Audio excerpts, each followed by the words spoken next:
was saying we'd look at each other or talk to the camera. Whatever you want.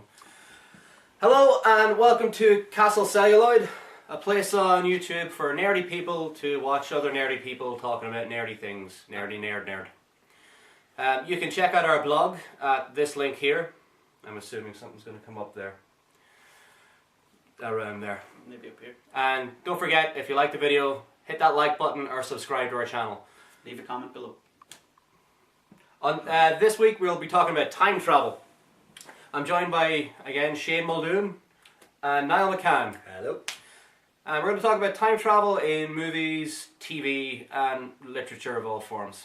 So guys, I think first of all the first notion of time travel we're going to talk about is wherever it's been used to go back into the past, change something that then changes the present for the hero who does the time travel.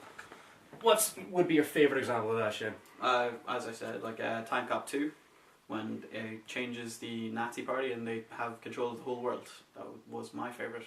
You like the Nazis? I like the Nazis. I think they should control everything now. That was done in Enterprise as well.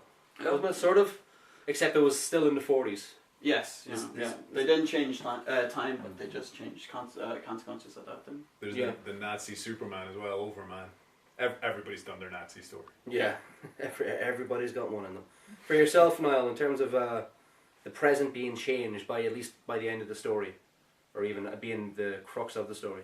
Well, the Back to the Futures, Back to the Future 2, obviously, Yeah. but all of them change it slightly. Yeah, often. Well, what I like is when it's been changed and the hero doesn't know it's been changed yet. When the change has already occurred before they've gone back. Like, to explain something like that, like in Harry Potter, when they get the stone thrown at the back of the head, they don't know what it is until they go back and they find out they did it themselves. You know. But those are my favorite time travel stories. That's why I have Seven Soldiers there and Book of the New Sun, where you go through the entire thing and you realise they haven't changed anything. It was always like that. Well, tell us a bit of Book of the New Sun. What?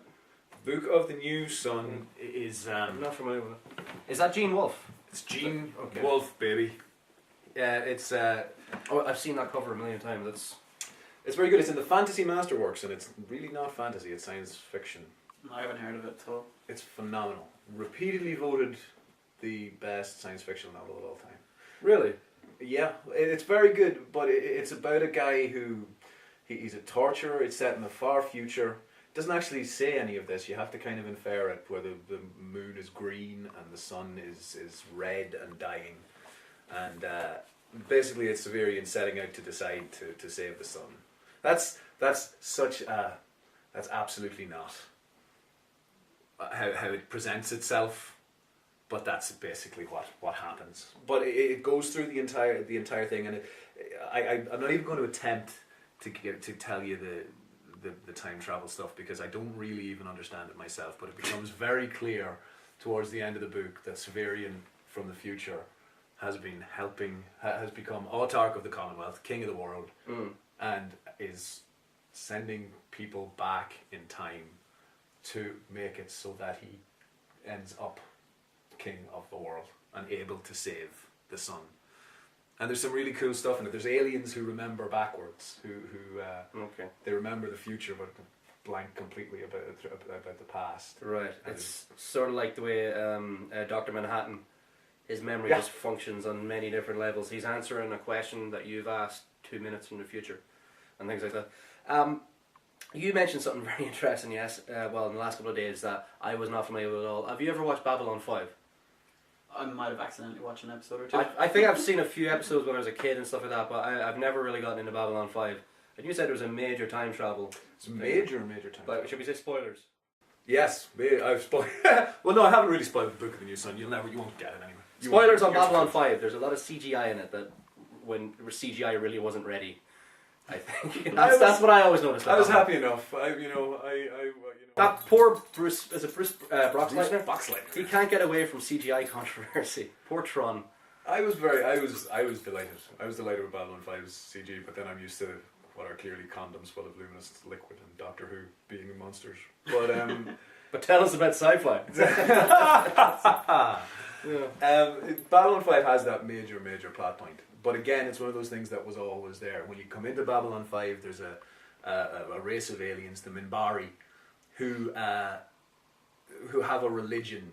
1,000 years ago, they fought the Shadows, who they're fighting in Babylon 5. Okay. And a prophet appeared out of nowhere for them, who taught them how to fight the Shadows and beat the Shadows, and founded the Minbari religion. Okay. And you're quite deep into Babylon 5 when you realise, it's the first captain of Babylon 5. It's Sinclair went back in time, suddenly appeared, pretended to be Minbari, and with his future knowledge took on the Shadows 1,000 years ago. That's a little bit like Evil Dead 2.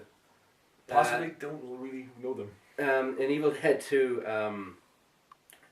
they're looking through the Book of the Dead, and they come to some picture, and Ash is standing there in his iconic blue shirt and brown cord pants, and they just come through and say, "What's that?" And you see an image of someone sort of in a blue top, sort of holding like a sword or something like that, like this here, and everything. It's not quite a chase, because you can't really make it out. It's all sort of, and it's like, what's this? And I don't know. It just says setting up for Evil Dead 3. Yeah, this was not even the end of the movie. This is spoilers.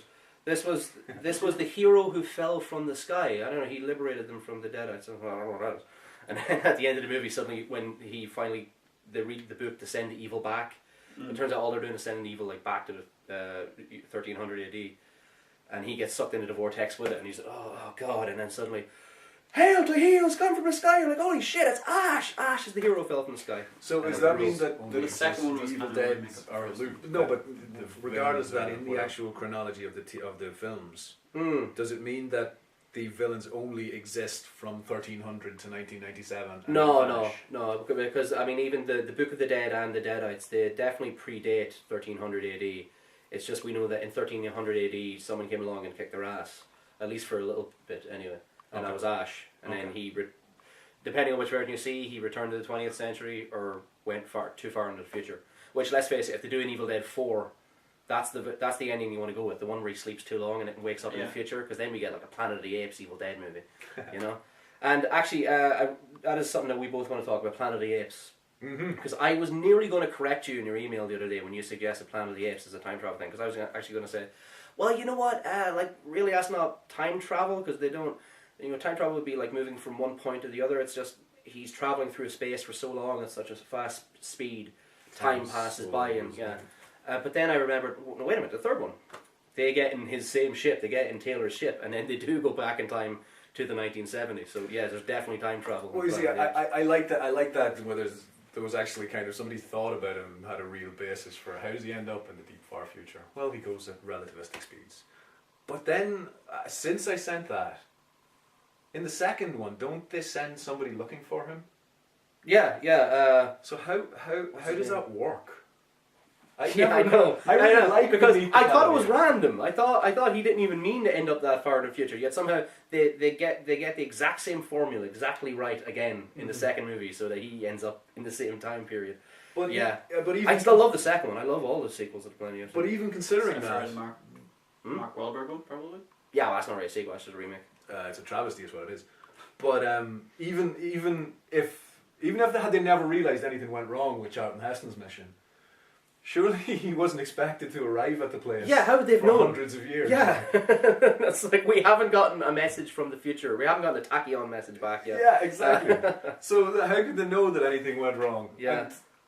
Anyway, and surely human civilization has been destroyed. Spoiler. And speaking of I just sort of reminded myself of something. They're talking about tachyons. Yes. Which can be used as sort of messages through time. I reminded myself of the John Carpenter movie, Prince of Darkness. That's a funny sort of way of fitting time travel into a movie, because it's kind of a horror movie. I don't know it. But they get messages from themselves in the future, trying to warn themselves. But it's done in such a scary way. It's picked up as like, they almost get like video feeds in their sleep. It's like crappy video camera footage and like static and stuff like that. And it's really freakily done, especially at the end, the last shot, where you see, spoilers,